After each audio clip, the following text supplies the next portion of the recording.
우리가 인생을 살면서 실패를 경험하지 않을 인생은 아무도 없을 것입니다. 그러나 실패를 경험하거나 상처를 경험하거나 그때 낙심하고 좌절하여 떨어져서 사는 인생이 아니라 다시 튀어올라서 건강한 모습으로 살아가는 것, 이것이 능력이라는 생각을 해보게 되어져요. 그런데 이 회복 탄력성이 있는 사람들의 특징이 무엇인가 하면 죄나 상처로 인한 수치심, 이것을 잘 극복해내는 사람들, 수치심과 상처에 마음이 지배를 당하지 않는 사람들, 그런 사람들이 회복 탄력성이 있다라는 거예요. 그죠? 오늘 나누고 싶은 것은 이 수치심에 대한 이야기를 나누려고 해요. 제약되고 상처되어지고 깊은 수치심은 우리의 영혼의 암과도 같습니다. 그래서 그 수치심에 붙들려 살아가는 사람, 그 상처의 수치심에 붙잡혀 살아가는 사람은요, 인생의 자유와 기쁨을 누리지 못해요. 늘 우울하고 늘 부정적이고 그곳에서 벗어나지 못하고 절망적인 삶을 살아가죠. 그죠? 오늘 축복하기는 오늘 우리 안에 숨겨진 이 깊은 상처의 수치심이 있다면 예배를 통해서 회복되어지는 놀라운 축복과 은혜가 저 여러분 가운데 있으시기를 주님 이름으로 축원합니다. 오늘 수치심의 문제를 다루면서요, 먼저 생각할 것이요, 이 수치심에는 두 가지 요소가 있다고 합니다. 하나는 긍정적인 요소, 또 한 가지는 부정적인 요소라는 거예요. 이 마리 파우스라는 사람이 쓴 수치심이라는 책에 보면요, 이런 이야기가 나옵니다. 정당한 수치심, 건전한 수치심은 도리어 자신의 잘못을 뉘우치고 관계를 회복하는데 영혼의 신호등이 되지만, 잘못된 수치심은 다른 사람뿐만 아니라 자기 자신과의 관계마저 깨뜨리는 감옥이 되어진다.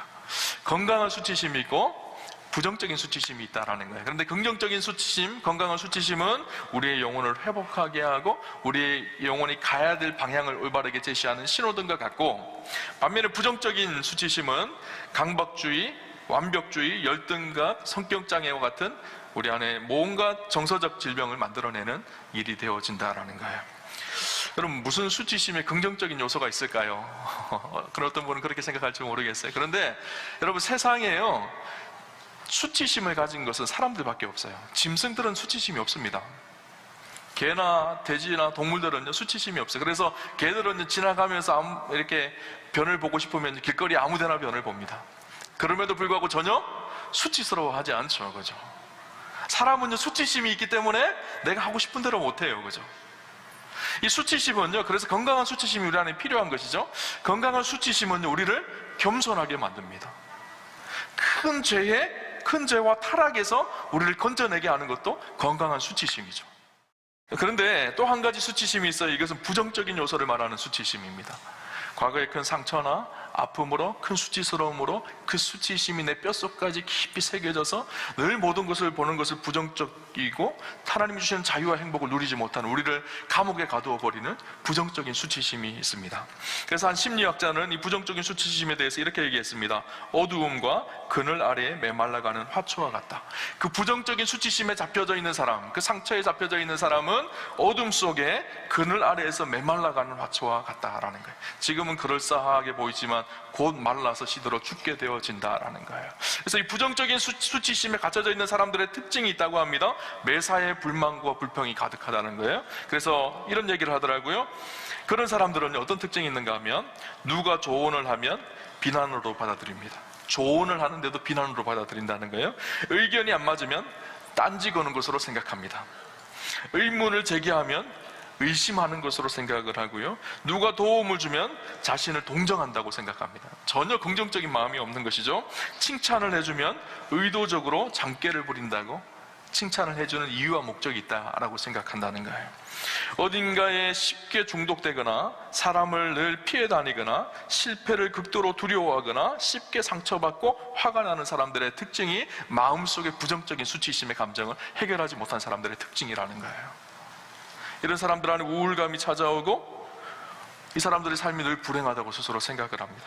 건강한 삶을 위해서는요, 이 부끄러운 수치심, 죄로 인해서 여러 가지 상처와 아픔으로 인해서 일어났던 내 마음속에 뼛속까지 새겨진 이 수치심의 문제를 잘 해결해야 된다라는 거예요. 오늘 성경은요, 우리에게 어떻게 우리가 이 수치심에서 풀려나는지를 이야기해주고 있어요. 오늘 본문 우리 같이 한번 볼까요? 5장 9절 말씀 우리 같이 한번 보도록 하겠습니다. 같이 한번 합독하도록 하겠습니다. 여호와께서 여호수아에게 이르시되 내가 오늘 애굽의 수치를 너희에게서 떠나가게 하였다 하셨으므로 그곳 이름을 오늘까지 길갈이라 하느니라. 아멘. 하나님께서 이스라엘 백성들을 향해서 너희에게 있는 애굽의 수치심을 떠나가게 하셨다. 그곳 이름을 길갈이라 그렇게 이야기해요. 길갈이라는 말이요, 떠나가다, 굴러가다라는 말이에요. 그래서 오늘 우리가 읽은 성경에는요, 수치심이 떠나가게 하였다 이렇게 표현하고 있지만, 영어 성경이나 우리 개역 한글 성경 성경에는요, 수치심이 굴러가게 하셨다라는 거예요. 영어 성경으로 보니까요, rolled away라고 돼 있어요. 굴러가 버렸다라는 거예요. 하나님께서 수치심을 밀어내셨다라는 거예요. 이스라엘 백성들 안에는요, 큰 수치와 상처와 아픔이 있었어요. 무엇일까요? 애굽에서 400년 동안 종살이했던 그 수치와 아픔과 상처가 있었죠. 종살이, 노예로 사는 삶이 어땠을까요? 자유도 없고 인권도 없고 자기가 자기를 주장할 수 없습니다. 기본적인 인간으로서의 권리를 받지 못하고 400년 동안 살았어요. 대를 거듭해서 그들은 스스로 노예라고 취급을 받았어요. 개나 돼지처럼 취급받던 존재였었습니다. 400년 동안 뼛속 깊숙한 곳까지 상처와 수치심이 가득했던 사람들이 이스라엘 백성들이었었습니다.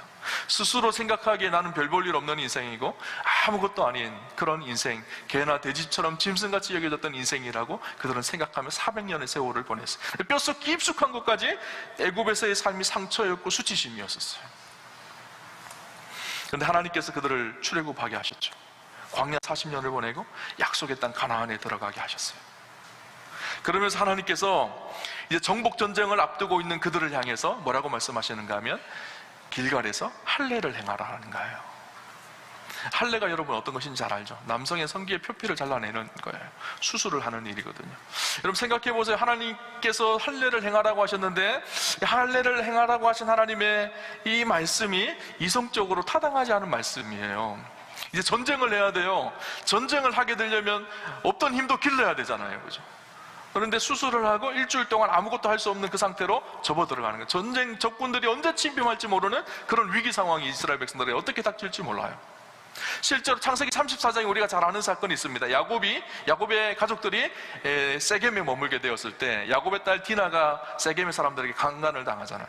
그때 레위와 시몬이 어떻게 하죠? 너희가 할례를 행하면 내 딸 디나와 하몰의 아들 추장 세겜과 결혼을 하게 해주겠다 합니다. 그때 세겜의 모든 남자들이 다 할례를 행하죠. 그때 어떻게 하죠? 레위와 시므온이 가서 다 쳐 죽여요. 몸을 움직일 수 없을 때, 뭘 할 수 없을 때 다 죽이고. 이스라엘 백성들이 할례를 실제로 행하게 되어지면 그런 위기가 찾아오는 거예요. 그래서 이 말씀에 순종하기가 쉽지 않은 말씀이었었어요.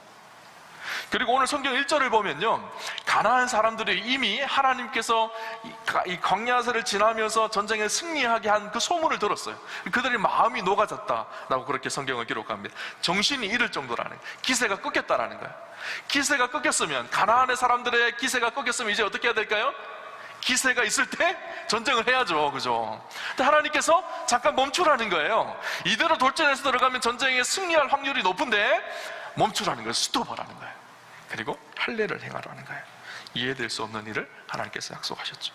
왜 할례를 행하라고 하셨을까? 할례가 무엇일까요? 이스라엘 백성들은요, 난지 8일이 되어지면 할례를 다 행하게 하였습니다. 그래서 오늘 본문 4절에서 5절에 보면요, 뭐라고 얘기하는가 하면, 나면서부터 할례를 행해야 될 이스라엘 백성들이 광야 생활 중에 할례를 행하지 못했던 것을 이야기를 해주고 있어요. 오늘 보면 4절 5절 한번 볼까요? 여호수아가 할례를 시행한 까닭은 이것이니, 애굽에서 나온 모든 백성 중 남자 곧 모든 군사는 애굽에서 나온 후 광야길에서 죽었는데, 그 나온 백성은 다 할례를 받았으나 다만 애굽에서 나온 후 광야길에서 난 자는 할례를 받지 못하였습니다. 광야 1세대들은 애굽에서 할례를 다 받고 출애굽을 했는데, 광야 2세대들, 1세대들이 죽고 난 2세대들이 태어나서 광야에서 어떠한 이유인지 모르겠지만 할례를 받을 수가 없었던 것 같아요. 아마 광야에서 위생적으로도 힘들었을 것이고, 또 언제든지 구름기둥이 움직이면, 불기둥이 움직이면 언제든지 이동해야 되는 그런 위기 상황들이 있었기 때문에 할례를 하는 것이 쉽지 않았던 것 같아요. 하나님께서 다시 그들을 향해서 너희가 할례를 행하라는 거예요. 여호수아가 이 힘든 명령 앞에 순종합니다. 그리고 모든 남자들이 다 할례를 받아요.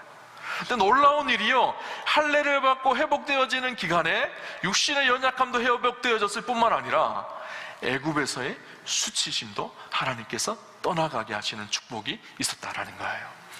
무슨 말씀일까요? 하나님께서 그들의 영혼을 치유하고 회복하게 하셨다는 거예요. 도대체 할례가 무엇이기에 하나님께서는 이스라엘 백성들을 할례를 함으로 인해서 그들의 내면적인 상처와 아픔과 수치심을 떠나게 하셨을까요? 할례의 의미는요, 아까 말씀드렸던 것처럼 성기의 표피를 잘라내는 일이지만 그 속에 담겨진 의미가 있습니다. 할례를 행함으로 이스라엘 백성들은 하나님이 택하신 하나님의 언약의 백성이라는 확정의 표가 바로 할례였거든요. 그들이 할례를 행하면서 무엇을 생각했을까요? 아, 하나님께서 우리를 구원하시고 인도하셨구나.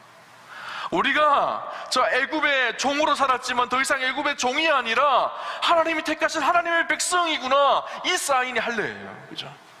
광야에서 40년 동안 유리하며 난민처럼 살았지만, 우리가 힘들고 어려운 광야 생활을 보냈지만, 그럼에도 불구하고 하나님이 우리의 하나님이 되시고, 우리는 하나님의 백성이고, 하나님 우리를 인도하시고 우리를 붙들고 계신다는 그 신실한 약속의 증표가 할례인 거예요.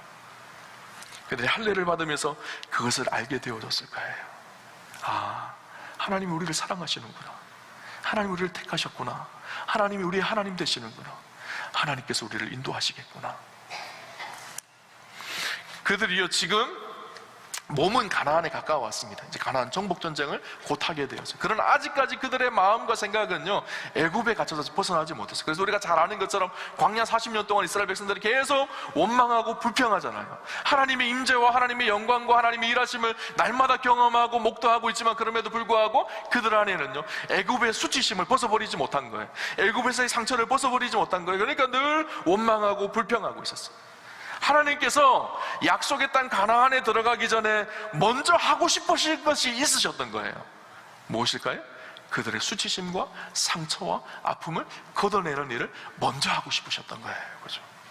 많은 사람들은 생각합니다. 빨리 가나안에 들어가야지, 빨리 가나안에 들어가서 젖과 꿀이 흐르는 그 땅에서 풍성하고 부유하고 행복하게 살아야지, 그렇게 생각을 합니다. 어떻게 하면 전쟁에서 승리할 수 있을까? 그것을 먼저 생각하죠. 그러나 하나님은 무엇을 먼저 생각했을까요? 우리의 내면을 먼저 생각한 거예요. 애굽의 상처와 아픔을 벗어버리게 하는 것, 그래서 하나님의 백성으로 온전히 살아가게 하는 것, 이것이 중요한 것을 이야기하고 있죠. 여러분, 하나님의 관심은요, 우리의 내면 세계에 있습니다. 우리의 마음의 상태에 있는 거예요. 우리의 아픔과 상처와 수치심을 깨끗하게 회복하게 하시는 일이 하나님의 관심이었었어요. 우리는 자꾸 눈에 보이는 외적인 것을 추구하려고 합니다. 예수 믿고 복받고, 예수 믿고 부유하게 되어지고, 예수 믿고 우리 자녀들 다 잘되고, 이것이 우리의 신앙의 관점이라고 생각하는데, 하나님은요, 그것보다 우리의 내면이 하나님 보시기에 온전한 믿음의 사람으로 회복되어지고 성숙해지고 온전해지기를 원합니다. 근데 여러분, 믿음의 성숙 앞에서요, 반드시 해결해야 될 문제가 무엇인가 하면요, 우리 안에 정서적인 건강이에요. 정서적인 건강이 없는데 우리의 믿음이 성장한다는 것은요, 잘못된 말이에요. 우리 안에 정서적인 문제가 회복되어지고 새롭게 되어져야지 우리의 믿음이 건강하게 성숙할 수가 있는 거예요. 이스라엘 백성들이 약속의 땅 가나안에 들어가지만 여전히 애굽의 수치심과 애굽의 상처를 가지고 그곳에 살아간다면요, 그들은 여전히 똑같이 과거의 모습 속에 머물러 살아갈 수밖에 없어요. 하나님은 그것을 치유하고 회복시키시고 싶으셨던 거예요. 그죠? 여러분, 우리 안에요, 이 상처의 문제, 수치심의 문제, 이 문제가 해결되지 않고서요, 우리의 신앙이 성장하고 성숙한다는 것은요, 잘못된 말이에요. 하나님 앞에 이 문제가 해결되어져야 되죠. 이스라엘 백성들, 하나님께서 이 문제를 해결하셨던 거예요. 그죠? 여러분, 이스라엘 백성들이 할례를 통해 이 수치심이 떠나갔다라고 얘기하고 있는데, 그럼 오늘 이 할례의 의미가 우리에게는 어떤 의미일까요? 이스라엘 백성들이 할례의 의미가 하나님의 언약의 백성이라는 의미라고 말씀드렸죠. 하나님이 우리를 어떻게 사랑하는지를 알게 하는 언약의 증표라고 얘기했잖아요. 오늘 우리에게 이 할례는 무엇일까요? 사도 바울은 우리에게 뭐라고 얘기하는가 하면, 로마서 2장 28절에서 29절에 이렇게 얘기합니다. 무릇 표면적 유대인이 유대인이 아니요 표면적 육신의 할례가 할례가 아니라 오직 이면적 유대인이 유대인이며 할례는 마음에 할지니 영에 있고 율법 조항에 있지 아니한 것이라. 그 칭찬이 사람에게서 나는 사람에서가 아니요 다만 하나님에게서니라.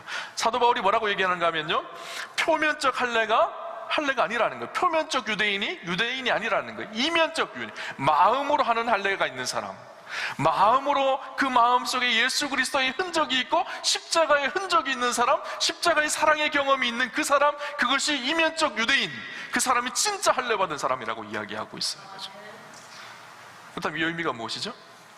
이스라엘 백성들이 할례를 통해서 하나님의 선하심과 인자하심과 하나님의 사랑과 은혜를 깨닫고 선택받은 택한 백성이라는, 언약 백성이라는 사실을 깨닫고 알게 되어졌던 것처럼, 우리는 우리의 마음속에 십자가의 사랑을 새길 때, 하나님의 은혜가 우리의 마음에 새겨질 때, 그분이 우리를 어떻게 사랑하셨고 우리를 어떻게 인도하셨는지를 깨달아 아는 그 은혜가 우리의 마음속에 깊이 깊이 새겨질 때 나타나는 현상이 무엇일까요? 그 은혜와 사랑이 우리의 수치와 상처를 덮어버려요. 그 은혜와 사랑이 우리의 삶 속에 쌓여져 갈 때 우리의 마음속에 있던 수치가 굴러가기 시작합니다. 상처가 굴러서 우리를 떠나가기 시작해요. 성경은요, 사실 그 이야기가 기록돼 예수님을 만나는 사람들마다 그들 안에 있었던 상처와 아픔이 씻겨져 나가는 이야기들이 기록되어져 있어요. 가장 대표적인 사건 하나를 들으라면 요한복음 8장 이야기를 들 수 있을 것 같다는 생각이 들어요. 여러분, 요한복음 8장 이야기 잘 아시죠? 가늠한 현장에 잡혀온 여인에 대한 이야기예요. 당시 서기관과 바리새인들이요, 예수님을 책잡게 하기 위해서 현장에서 가늠하다 잡혀온 여인을 예수님 앞에, 사람들 앞에 끌고 옵니다. 예수님을 넘어뜨리기 위해서요. 왜 넘어뜨리기? 율법으로 하면 이 가늠하다 잡힌 여인을 어떻게 하는 건 돌로 쳐 죽이라고 얘기하거든요.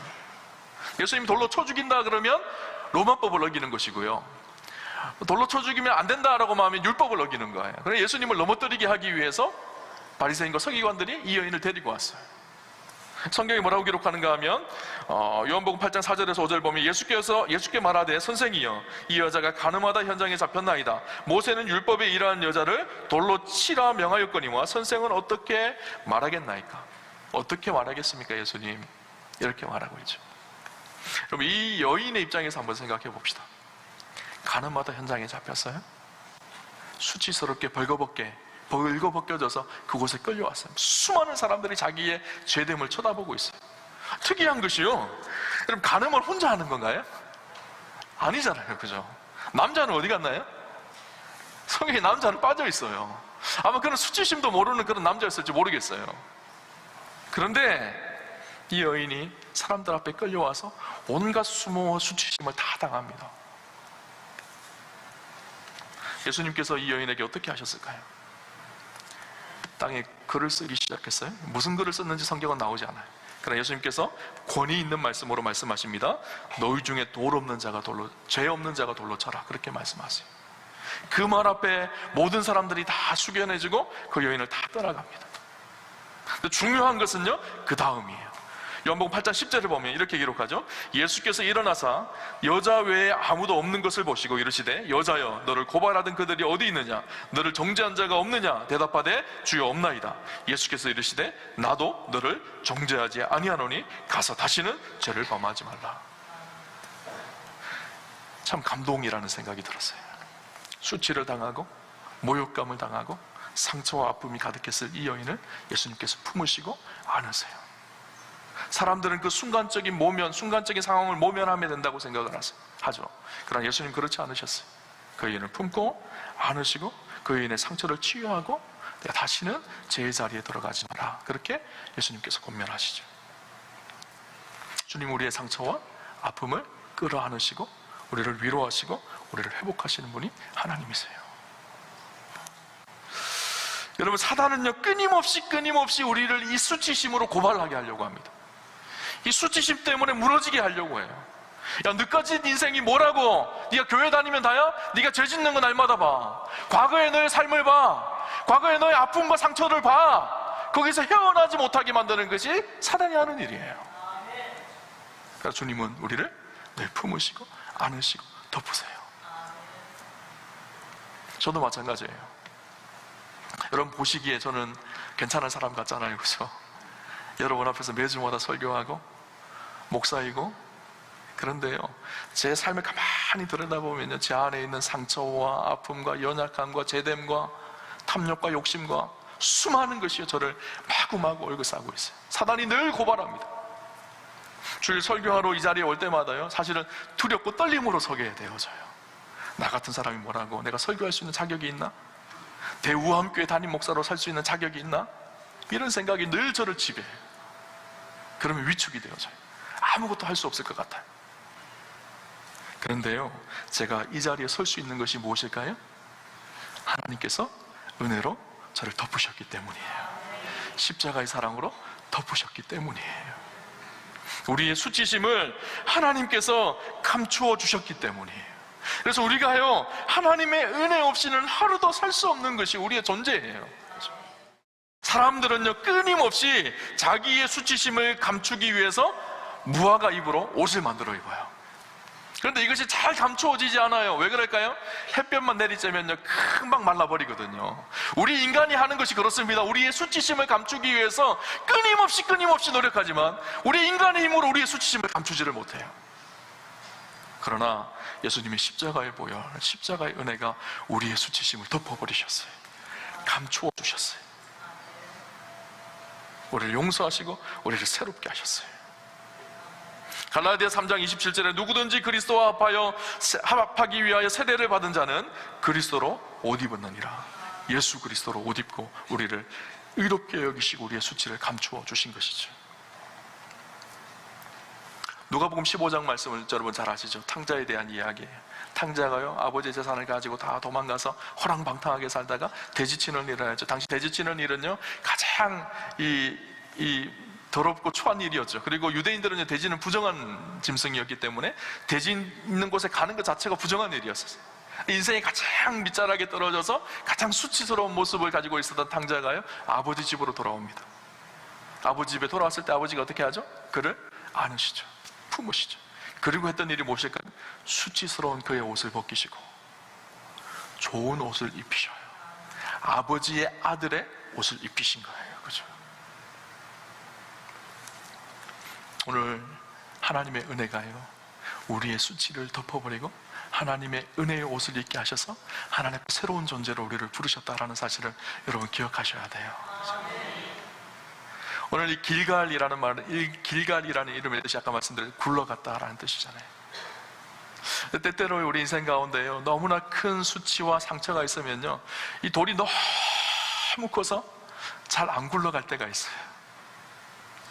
은혜를 받았을 때는 감추어진 것 같고, 말씀을 들을 때는 감추어진 것 같고 떠나갔던 것 같은데, 어느 순간 보면 또 그 자리에 서 있는 것 같고, 또 그 자리에 서서 우리에게 상처와 아픔이 다시 생각나게 하고 그 수치스러움이 다시 생각나게 하여서 어떻게 하지 못할 때가 있어요.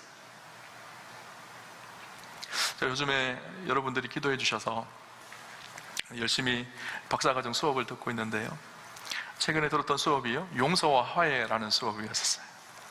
근데 우리가 그 교수님이 이런 얘기를 해요. 우리가 누구를 상처를 받았기 때문에 이 사람을 용서해야 되겠다는 것은 아는데, 그 상처가 너무 커서 용서가 안 될 때가 있잖아요. 그죠? 그럴 때 해야 되는 작업 한 가지가 무엇인가 하면, 그 상처받은 감정을 내 뜻대로 굴려버리지 못하니까 그 옆에다가 긍정적인 감정들을 하나하나 쌓아가는 거예요.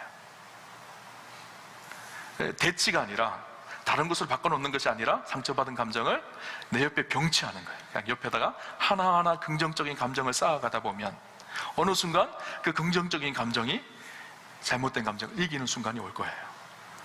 그러면 그 상처받은 감정을 굴러버리게 하는 거예요. 그죠? 우리 안에 가장 큰 긍정적인 감정이 무엇일까요? 우리 인생을 뒤집어 놓을 수 있는 긍정적인 감정이 무엇일까요? 십자가의 은혜 아닌가요? 하나님의 사랑 아닌가요? 우리 안에 있는 이 수치심, 상처라는 감정 앞에요, 힘들면 그것이 밀어버리기가 너무 어려우면 그 옆에다가요, 날마다 하나님의 사랑과 은혜를 쌓아가세요. 그러면 어느 순간 하나님의 그 놀라운 사랑의 능력이, 우리 놀라운 긍정적인 파워가 수치스러운 우리의 감정을 밀어내는 일들이 일어나게 되어질 것입니다. 축복하기는 저와 여러분의 인생 가운데 있는 수치와 상처의 감정이 굴러가는 축복이 있으시기를 주님 이름으로 축원합니다.